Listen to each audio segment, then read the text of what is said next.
আগে যেমন ডায়মন্ড খুঁজে পাওয়াটা খুব রেয়ার একটা ব্যাপার ছিল, এখন একটা কুমারী মেয়ে খুঁজে পাওয়াটা রেয়ার ব্যাপার হয়ে গেছে। বিয়ে তো করেন নাই, করতে যান সামনে, আর যারা করেছেন তারা তো আমার কথা বুঝবেন যে কারেন্ট জালেও যে জাটকা ধরা পড়তো, এখন আপনি কি বলবো পবিত্রতার জাল দিয়ে সার্চ করেন, দেখেন কয়টা কুমারী মেয়ে খুঁজে পান। স্কুল কলেজের মেয়েরাও এখন কুমারী নাই, স্কুল কলেজের মেয়েরাও এখন কুমারী নাই, অনেকেই নাই, ইল্লা মাশাআল্লাহ। পরিবারের লোকজন জানেও এগুলা, এটাই স্বাভাবিক এখন। আর যদি মাশাআল্লাহ এই যুগের কোনো দিনদার ক্যাটরিনা কাইফ ভাগ্যে জোটে, তাহলে তার পিছনেই সারা জীবন চলে যাবে। সো পরিবারে ঢোকার আগেই, মানে বিয়ে শাদী করে সংসার গোছানোর আগেই পড়াশোনাটা শেষ করে ফেলেন, কারণ ওর পরে রেসপন্সিবিলিটি বাড়বে, আপনার অনেক কাজের চাপ চলে আসবে। এগুলো সুন্দর মতো ব্যালেন্স করা খুব ডিফিকাল্ট, এত সহজ না। যুগটা ভাই এত কঠিন যে সবকিছু পারফেক্টলি করার চেষ্টা করার পরেও কখনো কখনো হিমশিম খেয়ে উঠতে পারি না। মানে মাঝে মাঝে আমি নিজেও রাগ হই, পরিবারের উপরেও রাগ। কিরকম? সেটা হচ্ছে যে একজন সায়েন্টিস্ট, যদি ইসরায়েলের কোনো সায়েন্টিস্ট থাকে যে নিউক্লিয়ার ওয়েপেন্স নিয়ে কাজ করে, তাকে একটা রুম দেওয়া হয়, গবেষণা করার একটা টেবিল চেয়ার দেওয়া হয়, একটা ল্যাব দেওয়া হয়, তার পরিবার, তার সন্তান, তার ভরণ পোষণ, তার গাড়ি বাড়ি সব দায়িত্ব সরকারের।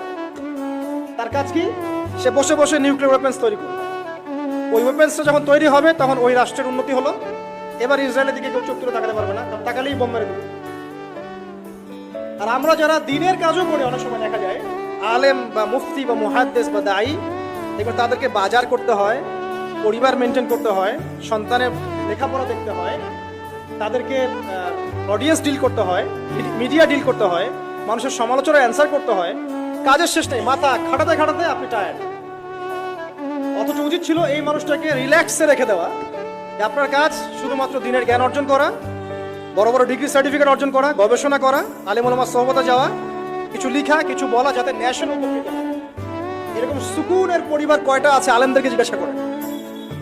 আমার ধারণা যে বেশিরভাগ আলেমেরই এরকম পরিবার নাই। এই কারণে অনেক বড় বড় স্কলার মাঝপথে ঝরে পড়ে, অনেক বড় বড় আলেম মাঝপথে ঝরে পড়ে। আর আমাদের এই ফিতনা সৃষ্টিকারী পরিবারের সদস্যরা এগুলো বুঝতে চায় না। তারা বুঝতে চায় না ওদের দায়িত্বটা কি। তাদের দায়িত্ব হচ্ছে ওই ব্যক্তিকে সাপোর্ট করা পিছন থেকে, যে আল্লাহর দ্বীনের পথের একজন দায়ী, একজন মুবাল্লিগ, একজন আলেম, একজন ফকিহ।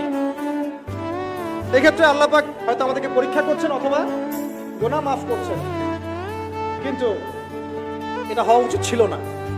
যারা দিনের পথে কাজ করবে তাদের পরিবারটা হবে সেই রকম যেন পরিবার থেকে কোনো প্রেশার তার মধ্যে না আসে, মানসিকভাবে সে যেন স্ট্রেস না পায়, রিল্যাক্সে সে দিনের কাজ করতে পারে। দেখবেন তার দ্বারা লক্ষ লক্ষ কোটি কোটি মানুষ উপকৃত হবে।